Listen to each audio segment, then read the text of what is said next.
આજરોજ ડોક્ટર બાબા સાહેબ આંબેડકરની જન્મજયંતિ નિમિત્તે બાવળા ગામમાં ભવ્ય શોભાયાત્રા યોજાઈ હતી. આપ જોઈ રહ્યા છો નવનિર્માણ અમદાવાદ ન્યૂઝ. એક નજર આજના મુખ્ય સમાચાર પર. આજરોજ ડોક્ટર બાબા સાહેબ આંબેડકરની 135મી જન્મજયંતિની દેશભરમાં ધામધૂમપૂર્વક ઉજવણી કરવામાં આવી હતી.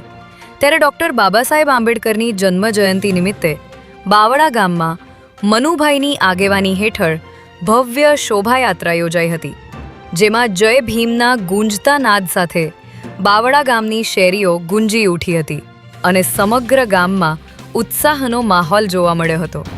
આ શોભાયાત્રામાં દરેક સમાજના લોકોએ સાથ અને સહકાર આપ્યો હતો, જે સામાજિક એકતા અને ભાઈચારાનું ઉત્તમ ઉદાહરણ બની રહ્યું હતું.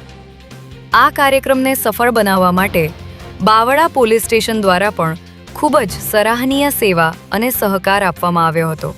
આ પ્રસંગે આગેવાન મનુભાઈ દ્વારા તમામ સમાજના લોકો તેમજ પોલીસ તંત્રનો દિલથી આભાર વ્યક્ત કરવામાં આવ્યો હતો અને ડોક્ટર બાબા સાહેબ આંબેડકરના સમાનતા અને ન્યાયના સંદેશને જીવનમાં ઉતારવા માટે સૌને પ્રેરણા આપવામાં આવી હતી.